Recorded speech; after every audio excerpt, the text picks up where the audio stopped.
Keiki is an ugly, riskless loser who wants to lose his V card to a baddie, but has no luck with dating. However, everything changes when the hottest girl in school confesses to him, but instead of being his girlfriend, she wants to be his freaky pet.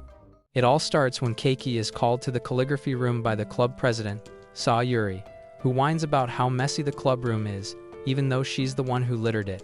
However, instead of getting mad at her, Keiki seeks help from the other members of the club, including his sister Mizuha, and they all tidy it up. Once that is done, Keiki pats Mizuha's head in front of everyone, then offers to throw away the dirty water while allowing everyone else to leave early. On his way, he sees a happy couple and wishes that they would get hit by a truck, before revealing that his biggest wish in life is to have a girlfriend. When he returns to the club room, he finds a love letter addressed to him on the desk, along with a pair of plot armor, and starts losing his mind. Just then, he realizes that the name of the sender is not written anywhere, so he immediately goes to meet his best friend, Shoma, and asks who he thinks the love letter is from. Shoma feeds his delusions, saying that his secret admirer must want him to look for her since she left her plot protectors behind.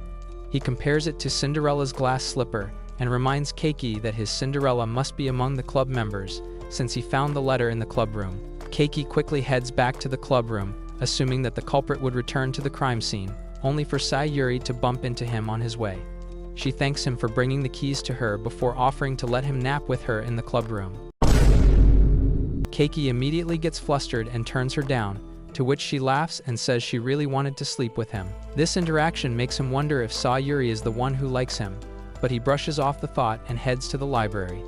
Another chick from the club, named Yuika, helps him organize books in the library, while Keiki wonders if it's Yuika who is head over heels for him. Suddenly, she asks him if he likes big melons or small ones, which leaves him speechless. Yuika says she knows he joined the calligraphy club because, like all the other degenerates, he is obsessed with Sayuri's big guns, but Keiki says that's not true. She then starts ranting about how she has a cutting board in place of melons, which makes her hate Sayuri, since Sayuri has both a pretty face and 2 heavy blessings, which Keiki stupidly agrees with. This pisses Yuika off, so she leaves the library with Keiki's hand stuck in one of the shelves while he keeps calling for her help. Later that day, Keiki gets knocked out during a basketball match while trying to catch the ball with his face. He later wakes up in the infirmary with his classmate and club member, Nanjo, sitting by his bed. She asks Keiki if he likes someone, as he's been completely spaced out lately. Keiki uses this chance to find out if she's his Cinderella, and asks if she would support him if he did like someone. Nanjo says she couldn't do it and leaves the infirmary, which makes her Keiki's prime suspect. However, later that day, he comes across Sayuri again, who is walking her neighbor's dog. As the owner takes the dog away, Sayuri says she is jealous of the dog, which Keiki doesn't understand. She then tilts her head in his direction and asks him to pat her head as he did for Mizuha. The doormat quickly complies with her request while blushing like an idiot, so Sayuri rewards him by kissing his cheek before running away. This makes him wonder if Sayuri is his secret admirer, so he decides to ask her directly. A few days later, he corners Sayuri against a wall on their way to school and tells her he knows her secret. Keiki assumes that if she is not the one, she won't know anything about this so-called secret, but Sayuri instead asks how long he has known. He says he only found out recently, after he noticed a change in her behavior, which makes her blush and ask if he hates her now. Keiki denies it, saying that he is actually glad, so Sayuri asks him to meet her in the club room later as she has something to show him. That day after school, Keiki immediately heads to the club room, where Sayuri says that she always had a feeling that he could be the one for her. While Keiki starts blushing again, she asks him to close his eyes, but when he opens them, a jaw-dropping view blesses his eyes. Sayuri stands right before him with her huge marshmallows on display and a collar around her neck, begging him to make her his pet dog. Keiki is shocked at the view because that's not the plot twist he expected at all, so he questions Sayuri about what she means by it. She answers that she wants him to become her master since she likes getting spanked and punished. Her freak level makes Keiki fall to his knees, while Sayuri goes on and on about how she could tell he is the one for her when he slammed her against the wall. She then asks him to hold her collar and punish her again, but Keiki politely declines. If you ain't gonna play the game, pass the controller. Later that day, he learns from one of his teachers that the calligraphy club room wasn't locked the other day, which is weird because he remembers locking it himself. When he discusses it with his love coach, Shoma, he deduces that Keiki's Cinderella was probably hiding inside the room when he found her letter. So after Keiki had locked the room and left, she unlocked it from the inside to make her escape. This extends his list of suspects far beyond the girls in the club, which makes Keiki sigh in frustration. He then questions Shoma about what he thinks about making a girl his pet, but Shoma reminds him about police sirens and jail cells. FBI, open up! Before asking him to keep his freak under control. Later that day, while Keiki is in the library, admiring how adorable Yuika is, Sayuri sneaks up on him from behind and says he must be into cutting boards. As Keiki gets startled, he asks her not to make a scene, but Sayuri turns on her inner masochist and asks Keiki to punish her for annoying him. When he tells her to stop messing with his poor virgin heart, she grabs him by the arm and presses her melons against him, making Keiki blush. Just then, Yuika comes up to them and tells Sayuri to back off, as Keiki is her beloved senior. Sayuri bites back, saying she and Keiki are much closer than she thinks, as they've already gone out on a date. This pisses off Yuika and makes Keiki question if she's upset because she wants a free meal too, after which she calls him an idiot and runs away. Later, while Keiki is telling Sayuri not to flirt with him in the library, she reminds him of how he aggressively pressed her against a wall just a few days ago. So he doesn't really have the right to play the good guy now. Yuika overhears this, and after Sayuri leaves, she asks Keiki if all of that is true.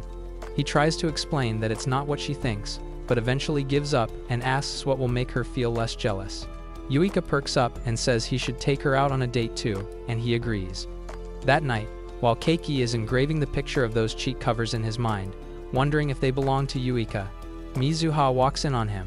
Keiki explains the ordeal about Yuika to her, to which she says that if she's asking him out on a date, she definitely has the hots for him. The next morning, Keiki meets up with Yuika for their date and, like a true gentleman, compliments her dress. He then holds her hand and takes her to a movie theater, where he surprises her with tickets for her favorite movie. This touches Yuika so deeply that she tells Keiki that he's winning the dating game, then asks why he volunteered to become a librarian when he doesn't have brain cells capable of reading. He says that after the original librarian left school, he took the spot to cover for a friend. Just as these two are yapping, Nanjo walks by the restaurant and stalks them from afar. After they've eaten, Keiki takes Yuika to a mall for shopping, and she later thanks him for being such a green flag. He says he enjoyed the date too, as it was his first real one, because the one with Sayuri was practically forced onto him. Yuika blushes and says she's glad to be his first girl, and quickly runs off to use the restroom. However, on her way there, she gets surrounded by some gigachads who offer to take her to a love hotel. Just as Keiki notices this, he grabs her hand, and the two run away from the thugs. Recalling Yuika's frightened face makes Keiki curse himself, so he apologizes to her for not taking this into account. She tells him he has nothing to apologize for before rewarding him with a kiss on the forehead. Later, as they are returning home on a metro, Keiki recalls the first time that he noticed Yuika reading in the library. At that time, he thought she was in her emo era, but in reality, she was just feeling left out because of her half-European lineage. However, this clown didn't take a hint and kept pestering her about the books she was reading until she warmed up to him. Back in the present, Keiki thinks about how lucky he will be if Yuika is Cinderella, as he believes she's the cutest girl in the world. The following day, as Keiki has lunch with Shoma in the cafeteria, the latter says that he understands why Keiki would be into Yuika, as he understands the appeal of lolis, unlike most people. Just then, Yuika messages Keiki, asking him to come to the library storage area as she has something to discuss. Shoma's Delulu head tells Keiki that she's definitely dying to help him get rid of his V-card, so he quickly heads to the said location. There, he finds Yuika standing in the library like some serial unaliver, while she goes on and on about how kind he is, and how she believes he will be the one who fully accepts her. Just as Keiki starts bidding his single days goodbye, Yuika suddenly asks him to become her slave. This catches him off guard, so he asks her again if he heard her right. Yuika says that it should be an honor for a loser like him to become a slave to a cute girl such as herself. However, she understands why he's hesitant about it. Just then, she starts removing her plot armor, saying that as her slave, he must be looking for a treat. As she offers him her freshly worn plot covers, telling him to be grateful. Keiki starts panicking and tells her he isn't some gooner. This pisses off Yuika, so she pushes him down, saying that everyone is a gooner, they just don't show it. She then gets on top of him and shoves the cheek covers into his mouth, losing her mind over just how perfect this situation is. However, she quickly gets turned off when she realizes that Keiki's little virgin brain has completely shut down.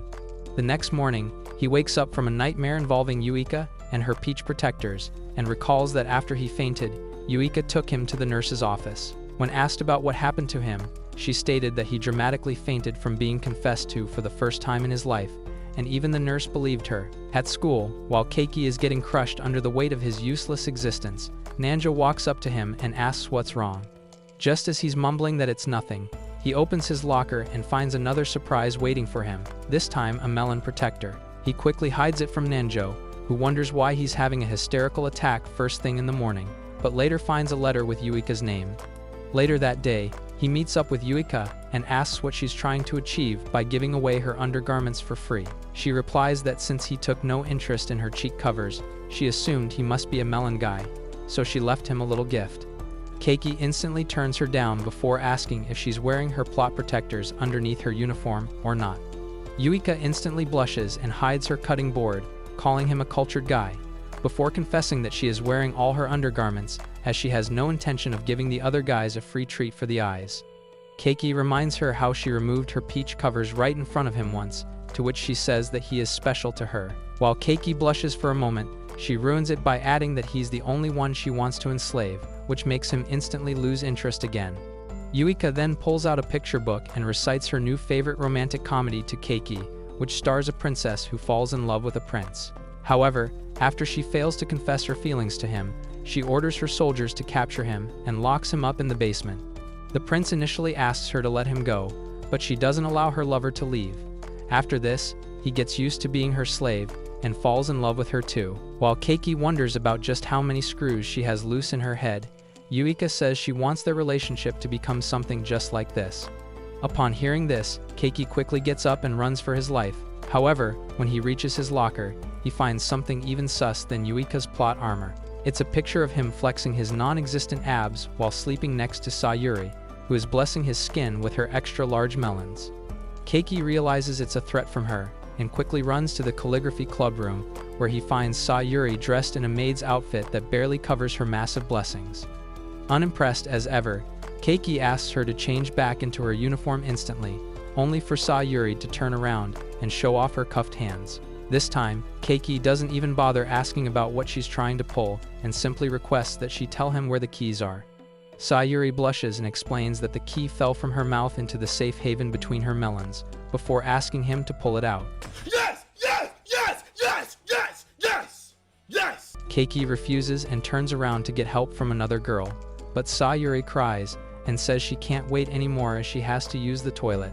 With no other choice left, Keiki slips his hand between her cushions and pulls out the key, all while Sayuri makes happy noises. As soon as she's free from the handcuffs, she grabs Keiki's arm and thanks him for coming to save her. He asks why she's being so touchy-feely these days, to which she explains how she's marking her territory by rubbing her scent on him. Keiki gets embarrassed, so he changes the topic, asking why she used a photograph to blackmail him. Sayuri sulks, stating that he doesn't come to visit her voluntarily now, so she has to resort to illegal means. Moreover, even though she is ready to give him her body and soul if he just agrees to make her his faithful puppy, Keiki never agrees to her offer. Just then, Keiki's inner degenerate awakens and tells him to accept her offer so he can live every guy's dream life. His guardian angel appears too and tells him not to get sucked into her freaky roleplays. Although both of them start arguing, they both agree that she has the best melons in the world, so missing out on touching them would be a bummer. Keiki listens to them both and eventually declares that the most important part of dating is loving the other person, before sprinting out of the room. A few days later, dating coach Shoma appears again and asks Keiki about what became of his Cinderella. He says that since he is neither into getting a slave or becoming one, he doesn't think either Sayuri or Yuika is the one for him. That's when Shoma points at Nanjo, stating that she must be the one then, as she's his last option. Keiki argues that Nanjo has a crush on Shoma, but Shoma says that she never even looks at him when he's alone. even though he keeps catching her staring at Keiki whenever the two are together. Later that day, Keiki receives a message from Sayuri, asking him to come to the club room. However, he is ambushed by Yuika on the way. She covers his eyes, saying she has lost her plot armor and needs his help putting it back on. The genius believes her and walks into an empty room with her, where she sits him down on a chair and ties him up with a rope. When he opens his eyes, Keiki realizes he was tricked as Yuika is completely dressed up. Just then, she starts taking off her stockings and tells Keiki to kiss her feet and pledge allegiance to her, since she caught him on his way to Sayuri, whom she calls a witch. When Keiki refuses, she threatens to kiss his virgin lips. However, before she can do so, Sayuri shows up and stops her. The two girls then start arguing over who Keiki belongs to, with Yuika claiming he is her slave, and Sayuri calling him her master, all while Keiki wonders about which of his deeds he's being rewarded for right now. Just then, Nanjo joins the club and quickly grabs Keiki's chair, dragging him out of the classroom, while Sayuri and Yuika trip and fall on top of one another. Meanwhile, after untying Keiki, Nanjo lashes out at him, saying that she cannot stand him being nice to both Sayuri and Yuika like some goody two-shoes anymore. Keiki asks how that is any of her business, to which she says it's because she doesn't like it when he's hanging out with other girls, which catches him off guard. The next day, Keiki recalls seeing Nanjo for the first time and wondering which failed experiment caused her hair to turn red. It was during a class in which she was chosen as a library volunteer, but she started crying, so Keiki volunteered in her stead and marked the beginning of their friendship. He later sees her in the hallways and tries to say hi, but she completely ignores him. Keiki tries again, since his self-respect already doesn't exist, but Yuika interrupts him and apologizes for taking things too far the previous day. She also notices that things aren't right between him and Nanjo, so she tells him to make up with her as soon as possible, as she doesn't want her dear slave to become even more friendless. Later that day, Sayuri messages Keiki to come meet her in the club room, where she apologizes for her behavior the other day. She promises she won't try to develop plot with him in public from now on, but to make up for it, she will go absolutely nuts when they are alone. Keiki is caught off guard by her comment, but she quickly changes the topic, asking him to make up with Nanjo as soon as possible, as she is his close friend. Inspired by both his mistresses, Keiki goes straight to Nanjo after class and asks why she isn't talking to him. Nanjo replies that it's none of his business, so Keiki asks her to open up to him whenever she's comfortable. As he's leaving, Nanjo asks why he would say that, to which he says it's because they are friends. She smiles and reminds him that they haven't hung out in quite a while, so Keiki suggests hitting the arcade with Shoma later. This plan comes to life right after school as the boys team up against Nanjo at the arcade and still get defeated.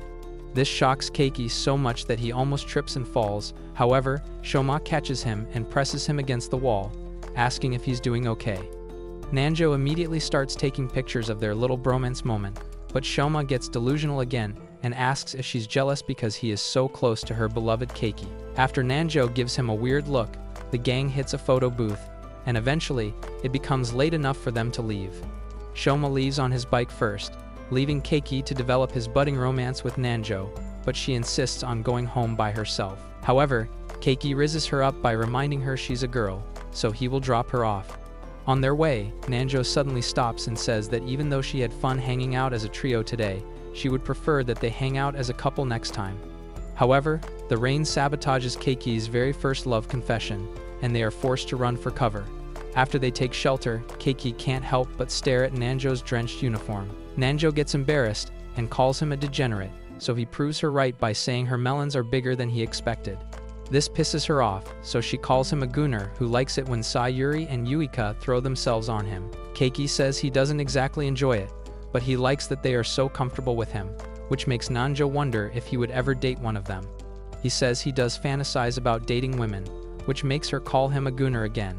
Just then, Nanjo sneezes, so Keiki goes to fetch her a warm drink. However, when he returns, he catches her staring at a picture of Shoma. The idiot quickly assumes she likes his bestie and asks her about it, but Nanjo gets embarrassed and says that's not true, before running away with a sad expression on her face.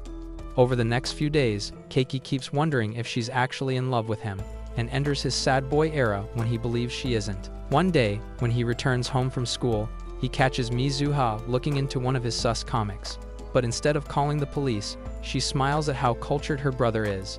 She later lets him lie on her lap and asks about why he looks like a half-dead zombie these days. Keiki opens up about how things have been weird with Nanjo because he accidentally hurt her by jumping to conclusions, so Mizuha tells him that if she doesn't want to talk to him, he can't force her, but what he can do is be himself around her and let things fall into place. When he shows hesitation, she reassures him that even if all else fails, she will be there to comfort him. The next day, he catches Nanjo on her way out of the class and asks her why she's acting distant. She lashes out about how she can't sleep, eat, or think straight because he is always on her mind.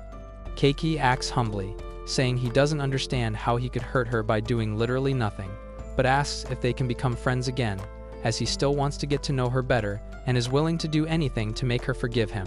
This finally softens her inner Karen, and she turns around, asking if he means it when he says anything. As Keiki stares at her face up close, he realizes that she's actually really cute, and secretly starts wishing that she were his Cinderella.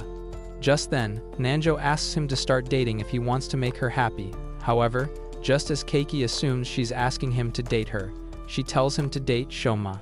This makes him wonder if his ears have stopped working along with his brain, but Nanjo pulls out a comic book and tells him to start giving Shoma backshots so she can continue writing her bromance comic. Keiki instantly spots the similarities between her protagonists and him and Shoma, and demands to know what goes through her rotten brain.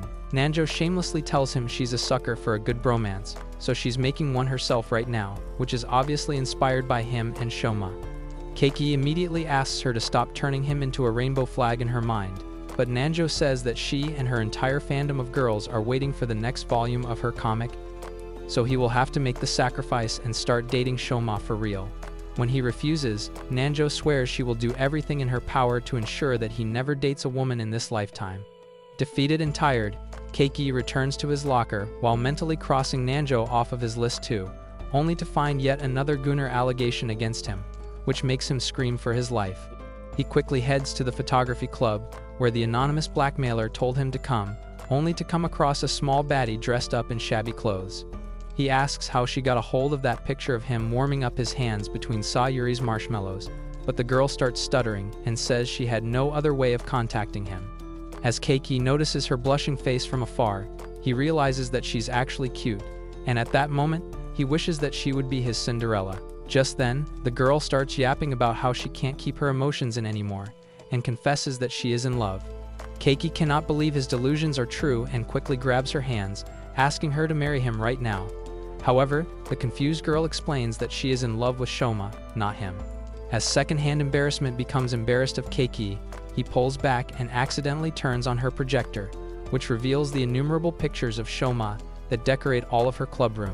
Later that day, the two hang out at a local restaurant where the girl introduces herself as Koharu. She then gets straight to the point and tells Keiki to become her cupid and help her date Shoma. Otherwise, she will post his picture with Sayuri on the school forum. As he starts sweating like a madman, Koharu goes on about how Shoma caught her hat when it blew with the wind once, and since then, she's been down bad. Keiki says she won't need his help with dating Shoma, as she's his exact type, small, petite, and cute, just like the comic girls he goons to. Koharu says that being his #1 stalker, she knows about his very particular tastes, but she cannot fit into the lolly stereotype, as she is 1 year their senior. Keiki cannot believe this, so he confirms it by checking the color of her skirt, which is the same as Sayuri's. After Koharu shows it off to him, Keiki realizes that his degenerate friend would never go for an older woman, so he tells her he can't do it, only to get blackmailed by the picture again. Later that evening, while Keiki is cursing his fate, Mizuha bumps into him on her way back home with the groceries. He treats her to some ice cream, which reminds them of how great a big brother he is, and Mizuha thanks him for it. On their way back home, Mizuha mentions that from tomorrow, they will be changing into their summer uniforms, which gives Keiki an idea that finally gets his dead brain working again. The following day, he gets Koharu dressed in her first-year uniform skirt and introduces her to Shoma. The guy is instantly rizzed up the moment she calls him senpai, and turns into an out-of-the-closet gooner. He asks Keiki where he was hiding this treasure from him, to which he lies, saying that he found her in the library, reading books on tennis. Shoma quickly asks Koharu about the tennis match from last night, which the stalker has perfectly memorized, and they instantly hit it off. Meanwhile, Keiki commends himself for disguising Koharu as a first year, making Shoma let his guard down with the senpai title, and for feeding Koharu with all of Shoma's interests. At the end of their meeting, the two exchanged numbers, and Keiki took a photo of them together to commemorate his biggest achievement. The following day, Keiki serves as the unpaid photographer of the calligraphy club as Yuika dresses up as his dream bunny girl and flexes her thick thighs and non-existent melons. However, he's not impressed as his sixth sense tells him there's a hidden scheme behind this, so he asks Sayuri why she's letting Yuika into her den so easily. Yuika says it's because she doesn't like it when Sayuri has Keiki all to herself, which makes his heart skip a beat. However, she adds that she wants to turn him into a faithful slave using the club time, which reminds him of the degenerate that she is. Just then, Sayuri says that even though she hates Yuika, she has to respect her as her rival and put up a fair fight against her. Yuika says that she hates her too, and taunts her about how she isn't wearing a bunny dress. That's when Sayuri grabs her melons and blesses Keiki's eyes, stating that she couldn't find one that could fit her extra-large assets. Yuika gets jealous and calls her a witch with big magic orbs, only to earn the title of a flatboard monster. As Keiki stops their incoming bloodbath, he notices that Nanjo has officially joined the club too, so he wonders why she isn't wearing a bunny dress as well. Sayuri says she's left her off the hook after receiving the newest edition of her bromance comic, which turns her on each time she looks at the character Cake, who is based on Keiki. Just as Keiki protests against this, Sayuri hands the comic book to Yuika, who gets sucked into the world of bromance too, and cannot believe such a treasure has existed on Earth all along. While Keiki looks at this scene with little to no interest, Sayuri reveals that Nanjo knows about all their weird fetishes, which reminds him of her weird declaration from earlier. Just then, Nanjo threatens him not to reveal her real intentions behind joining the club to either of the girls, which is to keep them from dating him, so Keiki zips it up. He goes home and looks at the letter once again, wondering why this girl isn't showing herself as Koharu did for Shoma. The following day, he opens up to Koharu, his new best friend, about the Cinderella ordeal, who uses her immense experience as a stalker to deduce that the girl could be an outsider too, who could have snuck into the club room without them noticing. This means that every girl on the campus is a suspect, which makes Keiki wonder if he will have to do an underwear fitting like some cultured Prince Charming to find her. However, Koharu suggests looking for a witness who could be nearby at the time, which reminds Keiki of their club advisor. As he quickly heads out to find her, he comes across a cute girl who looks like a cheap copy of Rem, walking down the stairs with a pile of papers.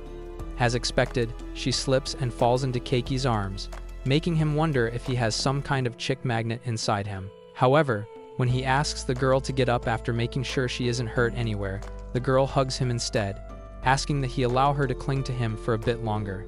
Keiki eventually leaves her behind and goes to his club advisor, asking if she saw any girl near the club room the day that she found it unlocked. The teacher says that she found Ayano, the student council president, loitering around, and Keiki is shocked because this is the same chick who just fell into his arms. Later, just as he is overthinking this revelation, Ayano comes up to him from behind and startles him, before confessing that she just wanted to thank him for saving her, and as a token of her gratitude, hands him a pack of cookies. Keiki finds the cookies delicious, so Ayano reveals that she baked them herself, all while clinging a little too close to him. Keiki gets up, asking if she has any sense of personal space, but she hugs him, saying that he is her personal space. As soon as she leaves, Keiki stares at her, surprised at just how cute she just acted. Later that day, Keiki starts a meeting with Koharu about what might be the case with Ayano. So Koharu presents all her discoveries so far, stating that it's too sus to be a coincidence that she keeps making contact with him throughout the day. The two delusional buddies collectively decide that Ayano totally has the hots for Keiki, so Koharu wishes him good luck with bagging the baddie. Later, Keiki reaches the club room, only to find Yuika lying inside. As he is about to leave, he stumbles upon a string that she strategically placed in his path, and falls flat on his face. Yuika quickly gets on top of him, telling him to take responsibility for doing freaky things to her in her dreams. As Keiki protests against it, wondering if this psycho forgot her meds again, Yuika says he deserves to have a taste of his own medicine and starts touching him in weird places. While trying to push her away, Keiki accidentally lands his hand on her miniature melons, which makes her so embarrassed that she runs away. As soon as she leaves, Keiki's chick magnet brings Ayano to the club room under the pretense of an audit. After she inspects the entire room, she asks Keiki if he would like to volunteer for some local trash pickup the following day, and while he agrees, Sayuri spies on them from the outside. The following day, as he meets up with Ayano for the volunteer work, he asks Sayuri why she is here too, but she says she's just following her master wherever he goes. Ayano asks what that means, but Keiki asks her not to mind Sayuri, as she hit her head during childhood. As the group starts walking up to the site, Sayuri tells Ayano not to stick so close to Keiki, so she tests her patience by grabbing his arm and pressing her jugs against him. However, Sayuri doesn't feel threatened as she's confident her assets are a lot more attractive to Keiki, who is into bigger melons. Later, while Keiki is picking up the trash with Ayano, wondering when he will get the time to put on his detective hat, Sayuri asks him to help her out with lifting something heavy. However, once she takes him to a quiet spot, she confesses that it was just a lie and pushes him to the ground. Then she gets on top of him and starts licking him all over, saying that dogs get jealous when their master is being friendly with others, so she's marking him with her scent. Keiki starts blushing like an idiot, wondering why he's about to lose his V-card in such a trashy-looking place, and he starts to lose consciousness from the heat. That's when a flashback from his childhood resurfaces, in which his grandfather's dog was licking Keiki, so the old man taught him that to get it off of him, he had to pat its rear. Applying this logic to Sayuri's doggy roleplay, he smacks her cake, making her let out a happy noise. When this doesn't get her off of him, Keiki enters the zone and turns into a hyuga, using both his hands to grab her cheeks and massaging them. Sayuri starts blushing like a crazy woman, and eventually can't help her happy noises. When she can't take it anymore, she gets off of Keiki. However, when he apologizes for crossing the line, Sayuri smiles and says she likes his forceful side the most. After she leaves due to exhaustion, Keiki resumes his volunteer work, but accidentally stumbles upon a piece of treasure among all the trash. Ayano sees this and misunderstands the situation, calling Keiki a cultured guy who is into suspicious stuff. Just then, she accidentally slips and falls into a lake, which makes her plot cannons completely visible to Keiki. Being the degenerate that he is, he comments on her white undergarments before reminding himself of basic human decency and handing her his jacket. The next day, after their sports class, Shoma asks Keiki if he suspects Ayano of being his Cinderella these days. Keiki nods his head but reveals that he hasn't found much proof yet. Just then, Ayano appears and thanks Keiki for letting her borrow his jacket. However, when he walks up to her, she runs away. Shoma assumes it's because their combined Gunnar aura is too repulsive, so Keiki wonders if he should take a bath. Sometimes later, he heads to the student council room where Ayano presents him with some tea and treats, all while setting up a cozy, romantic mood for them. After Keiki compliments the cake she baked, Ayano clings to his arms and blushes, telling him that nobody is going to come to the council room today. She also says she feels relaxed when he's next to her, which makes him wonder if she really is the Cinderella he is looking for. However, before he can ask, Ayano falls asleep on his shoulder, and Keiki follows right after, because for once, he can relax without three psycho baddies yapping about their fetishes to him. Sometime later, Keiki is startled awake when he feels a bit chilly, only to find Ayano uncovering his secrets. He quickly jumps out of his seat, and later asks what in the world she was doing. Ayano, in all seriousness, explains that she has a fetish for the smell of boys, especially his, and wonders if he would lend her his sweat-drenched underwear. She also reveals that she had been planning to roofie him and steal his boxers ever since she fell on top of him down the stairs, and since Keiki is more disgusted than surprised, he tells her to stay 10 feet away from him from now on. The next morning, Koharu finds herself standing atop a roof, gazing at the stars, trying to act super cool and mysterious. However, she reveals her sus side when she tilts her telescope downward to stalk the students rushing out of school, focusing specifically on her favorite gigachad. Later, Keiki arranges for Koharu and Shoma to go on a date. However, since he has no social cues, he ends up third-wheeling with them, trying his best to steer the conversation away from the topic of Koharu's age, so that her real age doesn't turn off his bestie. After the date, Keiki proposes that Koharu go on another one with Shoma, but this time, he wants it to be a double date, since he is tired of awkwardly enduring their cringeworthy flirting. He brainstorms potential girls he could ask out, but every option seems weirder than the last. Yuika's psychotic Dami Mommy aura keeps him from asking her out, Ayano seems like another possible option, but things would get weird if he started sweating after a spicy meal, which would turn her into a crazed dog. Nanjo would also be busy writing her bromance fanfictions, seeing Keiki and Shoma under the same roof, so taking her out on the date was also a bad idea. In the end, Keiki ends up taking Sayuri with him, using the process of elimination to find a girl with the least chances of disrupting his public image. On the day of the date, the two couples assemble at the restaurant, where Koharu is miserably failing at trying to appear nonchalant. Keiki tells Sayuri about Koharu's secret age, advising her to never let Shoma know that she is actually older than him. To start things off, they head over to a bowling alley, placing bets to up the stakes, making the loser do whatever the winner wants. Secretly, this is all according to Sayuri's plan, who plans on losing intentionally to live out her creepy fantasies and have Keiki order her around. However, her plan totally backfires when Koharu turns out to be absolutely goated at bowling, scoring high, and potentially winning the set. Meanwhile, Keiki notices that Koharu has been secretly filming her entire date and wonders whether he should support such stalker behavior. Just then, Shoma notices Koharu wearing a baggy hoodie indoors and asks her about it.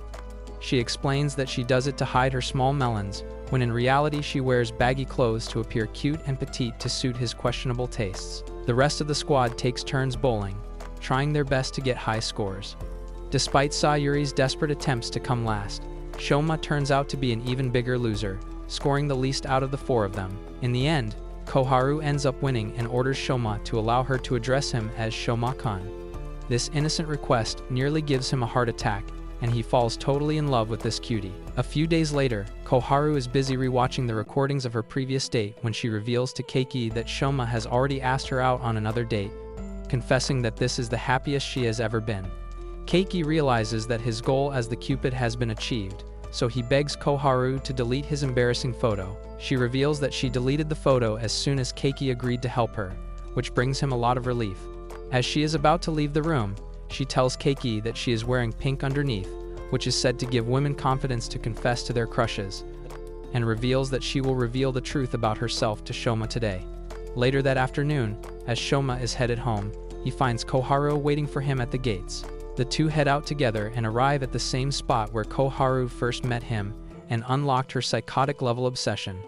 Finally, she musters up courage and unzips her hoodie to reveal her blue-colored bow, worn only by seniors at the school. When Shoma realizes that this chick is a year older than him, he breaks up with Koharu on the spot, since his dreams of living out his lolicon fantasies have been crushed. Meanwhile, Keiki has been spying on them this entire time, curious as to how the scene will unfold. Later on, he finds Shoma sitting depressed on a swing, cursing himself for rejecting such a cute girl because of his gooner brain. Keiki confronts him about the rejection, revealing that Koharu asked him to set her up on dates with Shoma. He then channels his inner Giga-Chad, guilt-tripping Shoma by reminding him of the struggles Koharu has endured, which includes being scared for one whole year until finally mustering up the courage to make a move. However, Shoma remains adamant that he will find the lowly of his dreams one day and get his happily ever after. After losing his brain cells trying to reason with this degenerate, Keiki searches for Koharu to console her. He finds her in her makeshift Shoma shrine, where every inch of the walls has been covered with creepy stalker photos of him. Keiki validates Koharu's feelings, trash-talking Shoma and his weird obsession with Lawless. At that moment, Shoma appears at the scene and approaches Koharu, asking her if they can start over as friends. At first, Koharu straight up refuses the offer, saying that she doesn't want to be led on for an eternity only to be dumped later because of her age. However, she cannot resist Shoma's handsome face and eventually gives in. Shoma switches on the lights to realize that his face has been plastered all over the room, and realizes that he has made a mistake by attempting to mend his relationship with Koharu. Meanwhile, Koharu is jumping with joy, proudly showing off her photo collection. A few days later, Keiki is hanging around in his room, staring at the mysterious piece of clothing, going through the list of all potential suspects. In all honesty, every girl he has met so far has been gooner-brained in one way or another, but Keiki still finds them cute. He wonders if he can date a cutie, even though they have some very questionable interests. He leaves his room and makes his way to the communal bath, where he runs into Mizuha, who is busy changing clothes. Keiki stares at her and starts blushing, making her remind him that they are siblings. Back at their apartment, Keiki apologizes for his inappropriate behavior, saying that he was lost in thought and didn't pay attention. Mizuha asks him about his opinion regarding her green-colored plot protectors, forcing him to awkwardly give her compliments. He then asks Mizuha what she would do if he showed interest in becoming a girl's slave or her master. Upon hearing this, she is instantly on her feet, about to call the police, when Keiki calms her down, saying that those were all hypothetical scenarios. Their sibling banter is interrupted by the doorbell, and Keiki is shocked to find Sayuri waiting on the other side. As soon as he opens the door, she barges inside and sprints to his bedroom, clearly excited about something. She is feeling especially submissive today and calls Keiki's room her personal doghouse. Next, she pulls out a pair of dog ears and a dog tail, putting them on to complete her whole look. She apologizes for acting so clingy these days but blames Keiki for her wild behavior, saying that he has not been giving her enough attention, which is why the dog in her has gotten rabid. To atone for his sins, Sayuri orders Keiki to treat her like a pet dog, which he outright refuses to do. She blackmails him by threatening to give his sister some age-restricted comics, which does the trick, as Keiki reluctantly agrees to entertain her freaky desires. He starts by asking her to shake his hands, making her do average tricks that most dogs are taught. Next, he gently pets her head, sending Sayuri to a different dimension of pleasure. Meanwhile, Keiki cannot help but enjoy this strange role play, since it is not as freaky as he had imagined. However, things soon enter the forbidden territory when Sayuri requests to get belly rubs, which is quite normal for dogs but can get quite sensual for humans. She lies on a sofa with her belly exposed, as Keiki gently rubs his hand over her bare tummy. Again, Sayuri feels like she is on cloud 9, since this is her most wanted fantasy come to life. Once their Oscar-worthy performance has concluded, Sayuri decides it is time to leave. However, Keiki stops her at the gate, asking why she is so adamant about making him her master. Sayuri confesses that she holds him to a very high standard, so she wouldn't let any random man become her master. Although Keiki is touched by this sentiment, he would still rather keep Sayuri as a friend than a dog. He later returns to the couch to chill with his sister, only to find his doorbell ringing again. It seems like every girl has had the same idea today, as Yuika is at the door waiting for him. She also takes Keiki to his room, pulling out a bunny outfit and ordering him to put it on. When Keiki shows reluctance, she also threatens to expose Mizuha to her bromance comics, so after much contemplation, Keiki decides to sacrifice his own dignity to preserve his sister's innocence. He puts on the tight bunny suit, giving Yuika a full-blown bunny girl show.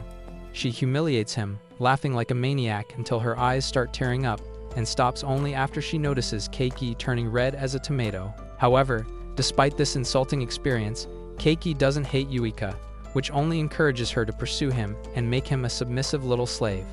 As a reward for his excellent behavior, Yuika decides to bless him with her personal plot covers fresh off the shelf, making Keiki wonder if she is the one who had sent him the mysterious undergarment. Yuika feels judged by him, so she makes it clear that she only reserves her special gifts for Keiki. Their conversation is interrupted by Mizuha, who barges into the room without knocking, only to be met with a spectacular view before her. She feels like washing her eyes with bleach when she sees her brother in a bunny suit with Yuika lying on top of him, so she instantly calls for an emergency family meeting. Keiki attempts to explain the misunderstanding, but Mizuha now firmly believes that her brother is a gooner who is into some weird stuff. Later that day, Keiki gets a call from Nanjo, who needs urgent inspiration for the bromance comic she is currently working on. She requests Keiki to let out a happy sound, which would get her creative juices flowing, but he politely refuses. After some casual talk, Nanjo asks him if he has ever had a girlfriend before, and if he would be interested in dating her. When Keiki hesitates for a second, she immediately backtracks, saying that she was just kidding, quickly hanging up the phone. Sometime later, Mizuha approaches Keiki fresh out of the shower, requesting him to dry her hair. She sits on his lap while he gets to work, but she is lost in thought about the strange girls who have visited Keiki's room today. When Keiki returns to his room, he checks under his mattress to discover that the plot armor from Cinderella is no longer there. The next morning at school, he shares this breaking news with Shoma and Koharu, and they conclude that the mysterious Cinderella must be either Sayuri or Yuika, since they were the ones who visited his room yesterday. Keiki has conflicted feelings for them both, since they do seem genuinely in love with him. The only thing wrong with them is that they need some serious therapy. Koharu tells him that since Cinderella has taken back her plot cover, all they have to do now is find the girl wearing that undergarment, which would reveal who Cinderella really is. Keiki decides to investigate this matter by approaching Sayuri and agreeing to become her master for a day, which would give him plenty of opportunities to figure out if she is the mysterious Cinderella. The next day, he heads to an amusement park with Sayuri and fully gets into the character of her master. He forbids Sayuri from leaving his side and tells her not to call him anything but her master. Although Sayuri is taken aback by this sudden gigachad behavior, she eventually accepts it and even begins enjoying it, since this is her own kink after all. Meanwhile, Keiki's mission is to figure out the color of Sayuri's plot covers today, so he decides that the best way to do so is to make her ride a roller coaster.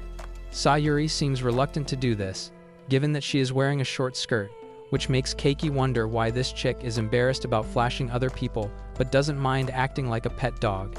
However, he is determined to get to the bottom of this mystery, as he tells her that she will ride the roller coaster whether she likes it or not. However, his scheme fails when he realizes that the wind does not hit Sayuri's skirt from the angle that he wants, making it impossible to get a sneak peek at what's underneath. He momentarily turns into Einstein, applying physics to the downward movement of the ride and even the centrifugal force of the spinning carousel, but to no avail. After a long day of failures, he finally gives up, asking Sayuri if she would like to go on any rides of her choice. She decides to get on the Ferris wheel, and Keiki realizes that inside this enclosed space, he can straight up ask Sayuri to lift her skirt up. However, just as he is about to order her around, Sayuri goes fully feral and licks his face, making Keiki way too flustered to do anything. Later that afternoon, Sayuri asks Keiki why he decided to accept her offer and become her master for the day. That's when he realizes that although he failed his original mission, he still had a lot of fun and got to know Sayuri a lot better. The two head over to the calligraphy club, where a bunch of art is on display, and Sayuri confesses that she fell in love with Keiki the moment he joined the club. She feels safe enough in his presence to truly let out her freaky side, and hearing these confessions makes Keiki realize that she does truly like him. On their walk back home, Sayuri lifts her hand like a dog, wanting a handshake from her master. Keiki obliges, realizing that he doesn't mind the Gunner stuff when there is such a cute face behind it. As they continue walking, Keiki notices that Sayuri keeps pulling her skirt down, as if she is hiding a secret underneath. Realizing that their date is almost over, and he might never get another chance, he finally orders Sayuri to lift her skirt and let him take in the view. Sayuri reluctantly follows the order, slowly lifting her skirt, as Keiki prepares himself for the grand reveal. Unfortunately, instead of solving the Cinderella mystery, Keiki gets a tour of the fish market, since Sayuri is wearing nothing underneath, deeply traumatizing poor Keiki. He escorts her back home, afraid to let a girl be alone on the streets late at night, especially a girl who has gone full commando. When Keiki reaches his home, he asks Mizuha if this is something commonly practiced by girls, but she informs him that only a certified Gunner would do something like this. The next morning at school, Sayuri awkwardly approaches Keiki, embarrassed about the fishy situation from the night before. She apologizes for flashing him, saying that she will follow Keiki's commands strictly from now on. Later that day at the calligraphy club, Yuika notices Sayuri tweaking and not focusing on her work. She asks Keiki if something happened between them, but he pretends that nothing is wrong. Meanwhile, Sayuri is losing her marbles, repeating the word patience over and over again, until every inch of the sheet has been covered. Yuika thoroughly enjoys seeing Sayuri in such distress, and she taunts her further by purposefully getting close to Keiki to make her jealous. She gets on top of the poor guy, which finally breaks Sayuri, who lets out an agonizing shriek and runs out of the room. Later, Keiki has an emergency meeting with Koharu to discuss his girl problems, but she tells him that he must really care about Sayuri if he is this bothered by her being upset. He later finds Sayuri sulking by herself in a classroom, but when he probes her to spill her feelings, she admits that she is jealous of Yuika. She believes that Keiki is playing hard to get, since she was expecting a spanking after the incident on their date, but Keiki simply let it pass. Moreover, she feels like Keiki has been spending way too much time with Yuika, when he should be devoting everything to his dog girlfriend slave. Once they have resolved their issues, Keiki bluntly asks her if she was the one who stole the cheat covers from his room that day. To his surprise, Sayuri admits to stealing, lifting her skirt to reveal Keiki's baggy boxers hanging from her waist. Although these are not the ones he was referring to, Keiki is still mind-blown at the level of freakiness. Sayuri offers to give her own plot covers to Keiki as an exchange, but he politely refuses the enticing offer. The only thing this interaction confirmed to Keiki is that Sayuri is not Cinderella, but just a crazed gooner. After school, Keiki runs into Yuika and offers to walk her home since it is raining. At Yuika's house, she manages to convince him to stay for a bit until the storm has passed. Keiki enters detective mode immediately, since Yuika is the primary suspect now with Sayuri out of the picture. He rummages through her drawers, but does not find the undergarment he is looking for.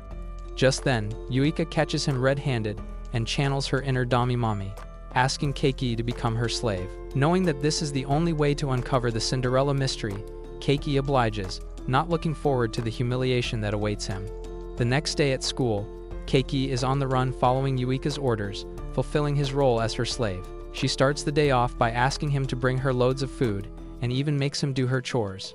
Sayuri notices Keiki sucking up to Yuika, and inquires about this sudden submissive behavior. Yuika is quick to offer an explanation, revealing their master-slave relationship. Even though Sayuri is all too familiar with this topic, it hurts her to see her own master be another woman's pet dog.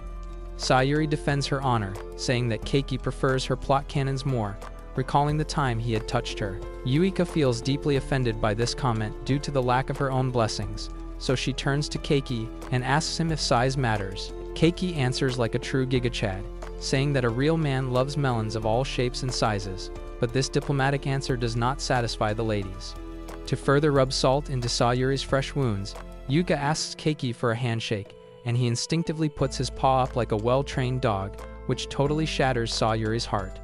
Keiki returns home feeling totally exhausted, his dignity and aura crushed to pieces, but he is aware that he will have to endure this life of slavery for a bit more time if he wants to uncover the Cinderella mystery. The next morning, he dutifully arrives at Yuika's place, only to find an embarrassing butler outfit waiting for him. Keiki puts it on, as Yuika informs him that they will be heading out to the market today.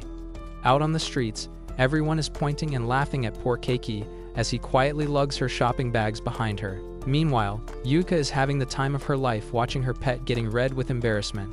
When they get back home, Yuika decides to hop in the shower, asking Keiki to stay put. He offers to assist her in the bathroom, hoping to get at least some action out of this miserable lifestyle.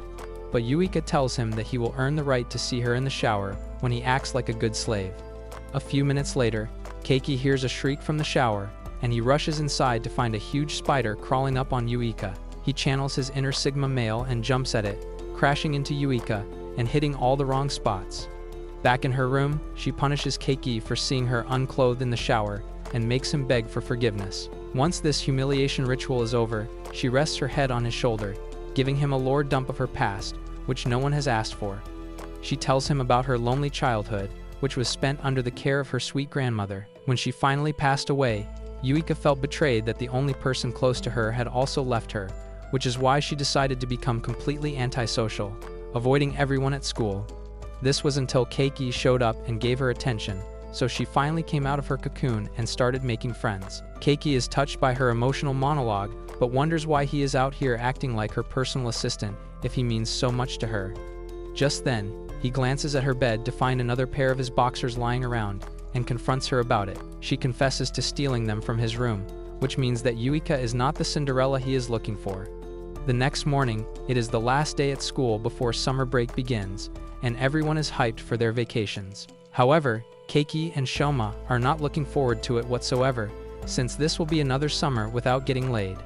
Although Shoma has a weird situationship going on with Koharu, he is still weirded out by her sometimes. For example, he recalls when he visited her room once, only to find a whole shelf full of CDs of secret recordings of Shoma. He also found a notebook that detailed everything he had done since the day he met Koharu. However, Keiki shares his own troubles, saying that he had hoped that finding Cinderella would land him a cute girlfriend for the summer. Instead, he has acquired a bunch of freaks who keep stealing his undergarments.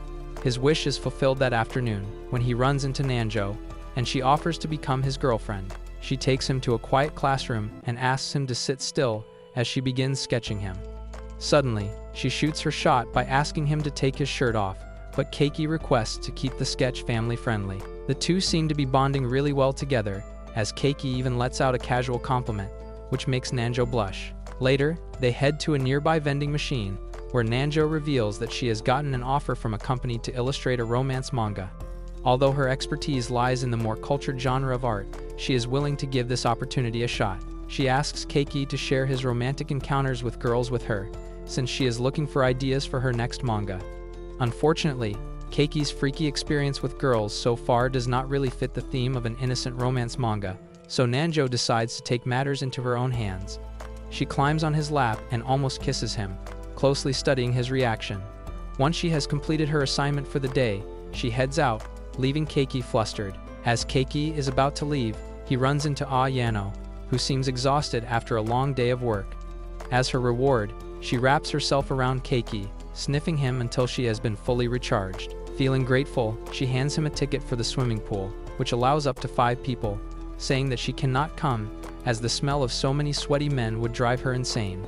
Keiki looks for Shoma and Koharu to invite them to the pool, only to find them doing suspicious activities in the classroom. They both politely decline the offer, and Keiki decides to ask the girls from his calligraphy club next. Just as he is about to leave, his eyes land on one particular photo, taken on the exact date and time when he had discovered the secret letter and undies.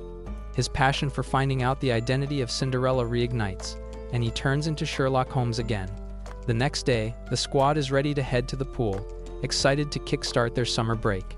Keiki invites Sayuri, Yuika, Mizuha, and Nanjo, who agree to accompany him. Meanwhile, Keiki has other plans for today, since he is certain that he will uncover Cinderella's identity, especially after getting the clue from that photo earlier. Once they arrive at the pool, they head to the changing rooms, and each girl comes out in her swimsuit one by one, seeking approval from Keiki. Despite Sayuri's ordinary swimsuit, her ginormous plot cannons can't help but make her look appealing.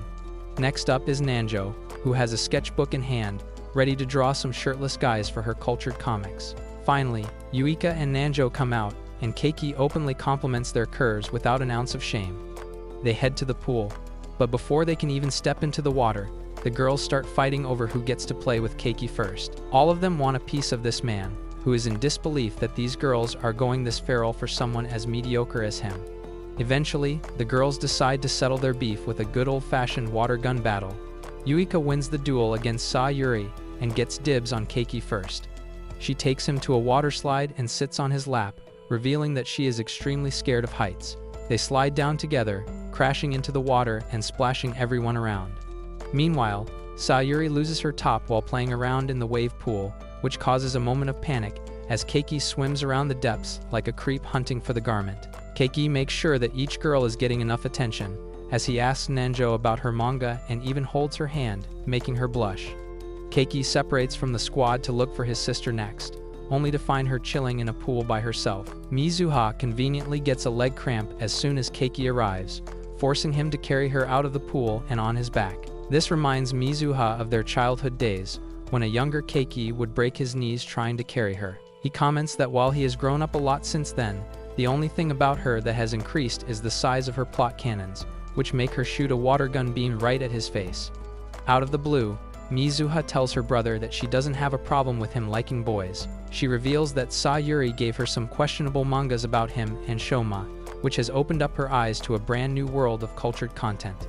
Keiki immediately clears up the misunderstanding, swearing that he is only into girls and cursing Sayuri for exposing his dear Mizuha to this stuff. They get distracted by someone shouting, only to find Koharu recruiting participants for some upcoming event. Keiki introduces her to the rest of the girls, where Koharu reveals that this special event is actually for girls only, where they will compete to deliver the most heartfelt love confession. The girls decide to sign up, announcing that the winner will get to give Keiki one command, which he must follow. The squad heads over to the competition, where a huge crowd has assembled. Koharu announces that the cheering of the crowd will be measured using a machine, and the love confession that gets the loudest cheers will be the winner. First up is Sayuri, who begins her emotional monologue by showering Keiki with compliments, confessing that she will give him everything if he accepts her proposal. Keiki knows that in reality, this proposal has a hidden meaning, where giving him everything implies becoming his slave, but he is touched regardless. Next up is Yuika, whose love confession sounds more like a threat. She tells the crowd that her crush is constantly surrounded by attractive girls, which drives her crazy, threatening to destroy his life if he does not end up choosing her. Despite the aggressiveness, the crowd is a major fan of Yuika's passion, cheering loudly for her as well. The third contestant is Nanjo, who spends the majority of the time stuttering and awkwardly trying to come up with a good speech. She still manages to blurt out her feelings near the end, giving her score a huge boost. Finally, Mizuha steps up, openly addressing her love confession to her older brother. She mentions how loving and caring Keiki is, melting the hearts of the audience. In the end, she ends up winning the competition, as nothing can beat the love between siblings. Later that afternoon, the rest of the girls decide to return home together, while Keiki is waiting for Mizuha. When she finally arrives, Keiki does something extremely unpredictable, blurting out an apology and then pulling up her skirt. Mizuha turns out to be wearing the plot covers that were stolen from under his mattress, confirming that she is the infamous Cinderella. It turns out that Keiki had begun suspecting Mizuha after catching a glimpse of her in the photo from earlier, which had clearly shown her at school when she should have been at home. This gave her enough time to sneak to Keiki's desk and leave the letter behind, while dodging all suspicion. Keiki finally reveals his grand plan, which he came up with alongside Koharu and Shoma. He knew that Mizuha had been carrying around the undergarment with her everywhere after stealing it back, so he had intentionally arranged the pool trip right after school. Therefore, Mizuha did not have time to grab any extra clothes, forcing her to put on the secret plot covers after getting out of the pool. Meanwhile, Mizuha listens to the explanation patiently and owns up to the accusations proudly. She confesses that everything Keiki has said is true, and that she was the one who had sent him the love letter while hiding her tracks to not get caught. She asks him if he is willing to accept her love confession, but Keiki addresses the elephant in the room, which is the fact that they are siblings.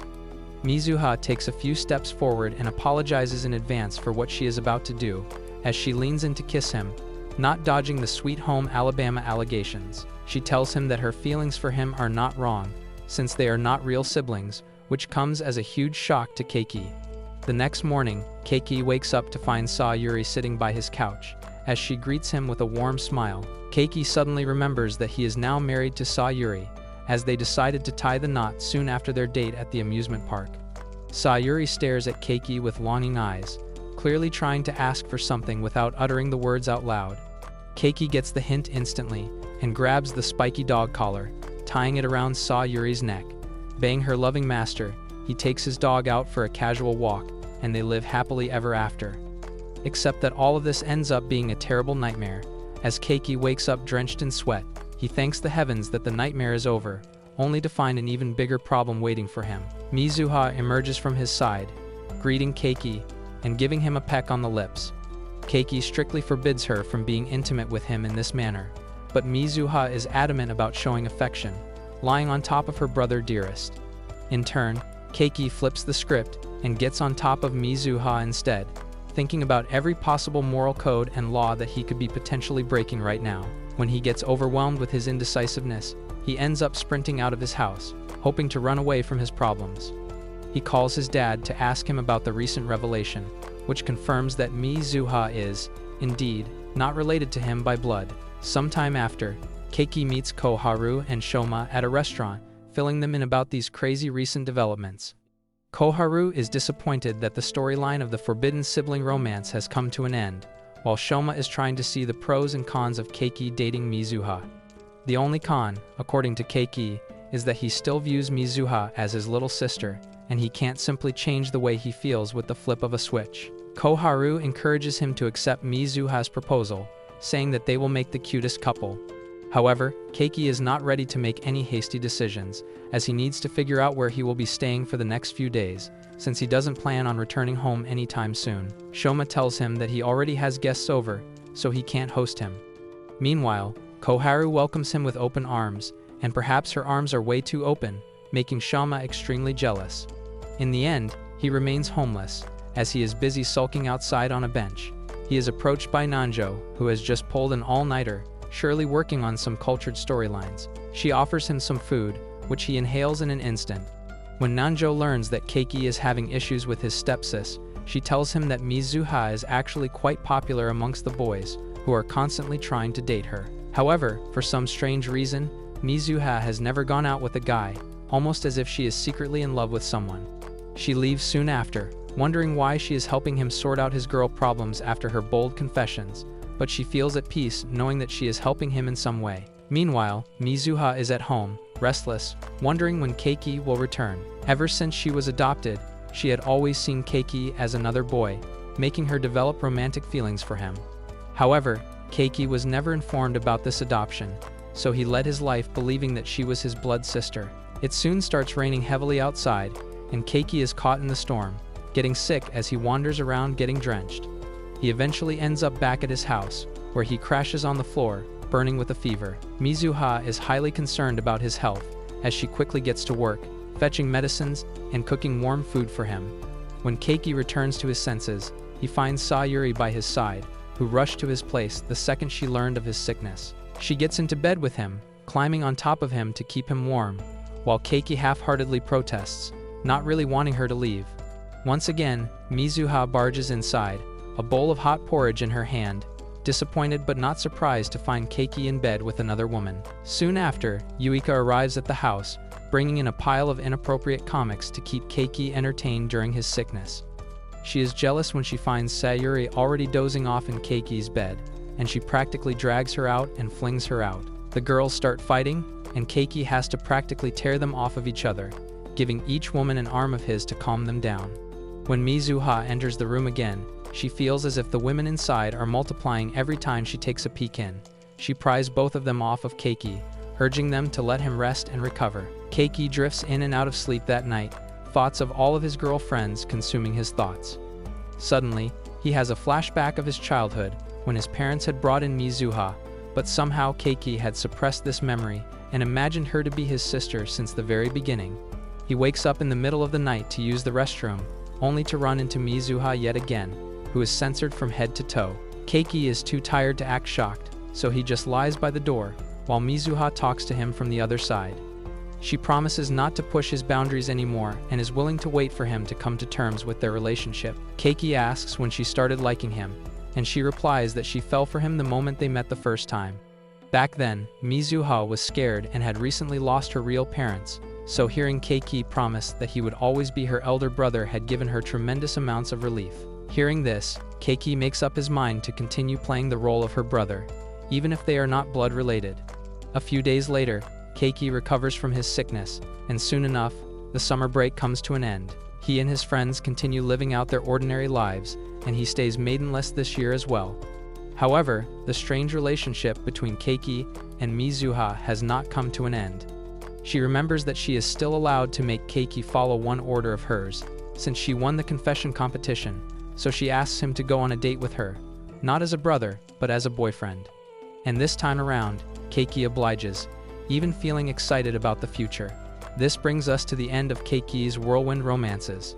Is Mizuha the right choice for him? Let us know in the comments. Leave a like if you enjoyed the video, and subscribe for more awesome recaps.